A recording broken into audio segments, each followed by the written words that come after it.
Hi guys, this is Hannah from Wilson and Frankel's studio, and today I'm going to show you how to do this jelly lettering. It's one of my favorites to do. I just think it looks really pretty and stands out a lot. It's a lot easier than it looks, and we're going to be using my Glisten and Gleam Digital Basics and Build a Bubble Procreate brush sets. All right, let's get into it. All right, so the first step, obviously, we want to add the text. So we're going to go ahead, we're going to go up to our wrench tool and we're going to hit add text. You want to make sure you're using a font that has rounded edges. So for this, I'm using Arial Rounded MT Bold.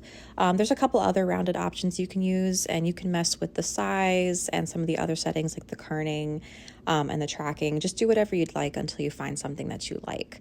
And then we're going to go and add the word.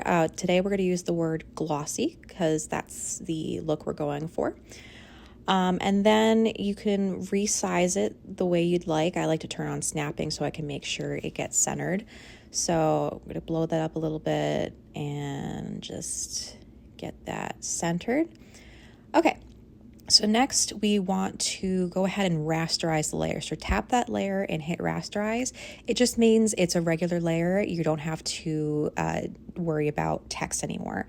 So you're going to add a layer above the text that we just made, and using the David brush from the Digital Basics, I'm going to go ahead and start making a bunch of little shapes all over the screen.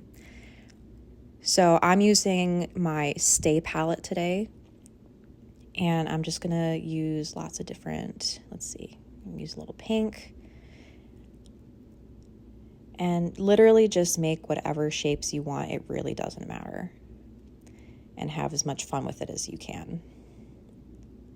I guess I'm kind of going for a retro look with the colors I'm choosing.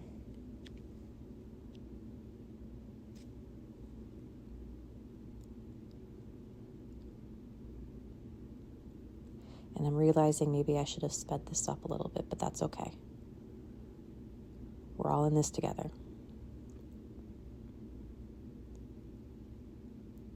Okay, so now we've got all the colors, and we're going to go to liquify, and I'm going to start with the push tool. You can use any of these liquify tools that you want.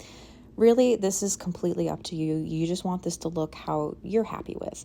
So I'm just going to go ahead and mess around with the shapes and the colors until I get to something that I'm satisfied with.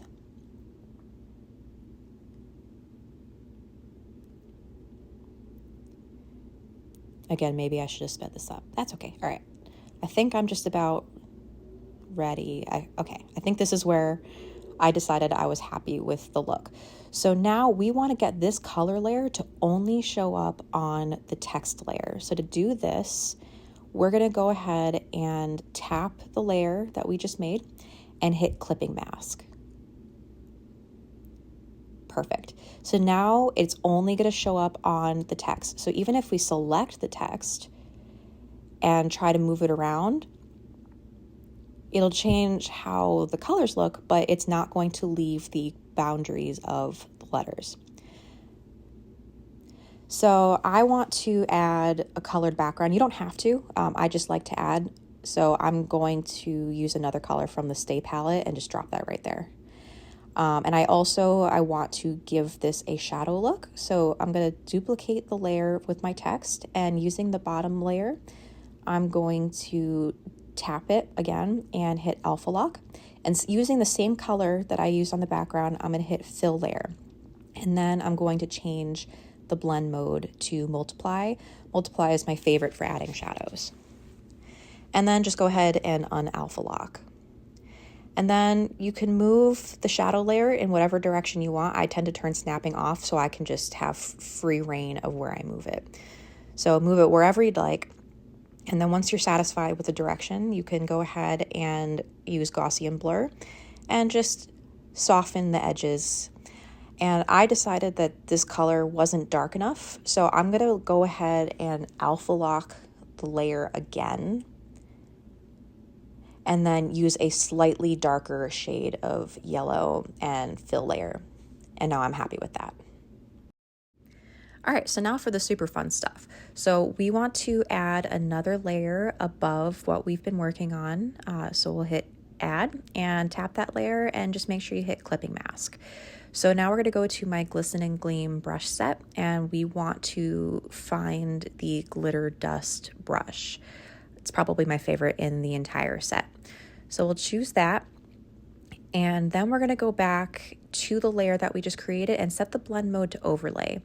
Overlay is great for adding texture because you don't lose the color or the details of the layers below it. We're just adding a glitter texture on top of what we already have. So you can see here, I can still clearly see the colors that I have laid down, which is what I want. And just make sure you're using a dark color for the glitter because that's going to help it really stand out and actually look like glitter. So go ahead and use the glitter dust brush over all of the text, and you can go over it as many times as you want. Decide how sparkly or not sparkly you would like it, and then when you're satisfied, you can stop. So at this point, I think I decided I was happy with how that looks. So now we want to add the glossy lettering, but first I'm just going to show you what some of the other blend modes look like. So that's why using overlay is super important. So this is on normal right here. So normal, you completely lost the color of everything that we had worked on, and it's just gold sparkles. So that's why using overlay is important, because you're going to maintain the integrity of what we worked on before. So now we're going to add another layer on top, and you can go ahead and use a clipping mask on this. And now we're going to go to the Build a Bubble brush set and select Jelly Shine. And in the color wheel, just select Pure White. And this is where you can really just do whatever you would like. Anywhere that you see curves in the letters, you can add a stroke. And really just have fun with it. You can add as many or as little paint strokes as you want. I like more. I find that it just really enhances that glossy jelly lettering look.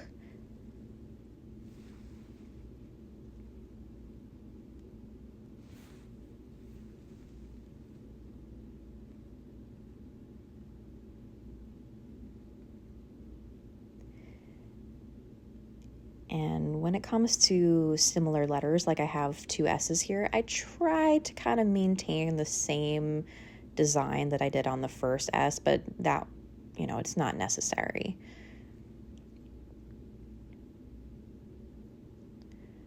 Perfect. So you can be done here if you want, but I wanted to give this a further 3D element. So I want to add some more shading to this. So I'm going to make a layer below the glossy layer that we just made, and we're going to set this layer to overlay as well. Because again, I don't want to lose the colors that I've worked on. Now we're going to go back to the David brush from my Digital Basics brush pack, and using like a dark gray, almost black color, and just set that size a little lower. I'm going to go ahead and just add shading to one side of each letter. And because we're on overlay, you can see it's just shadowing the colors. It's not adding pure black or anything dark that I don't want to my letters. So it just kind of looks like a natural shadow.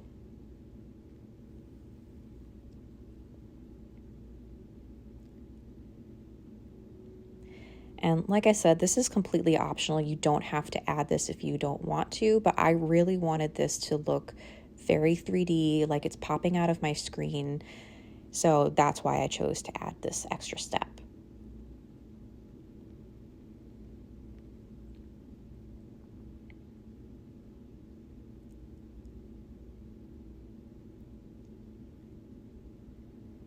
All right, and now that we're done with that, we're of course going to use Glossy and Blur and soften those edges again. So we'll open that up, and probably anywhere between like 5 and 8% is usually where I'm happy with. And that's it. We're all done. This is a super simple, super fun way to do your lettering. It's personally one of my favorites. I find the glossy and shiny look to be really fun and inviting. So if you guys want to see any other tutorials, please let me know in the comments below. I love getting to show more of the behind the scenes process. And I hope you guys enjoyed this and found it super informative. Thank you guys for watching. This is my very first YouTube video, so I hope you enjoyed it again, and I'll see you guys soon. Bye.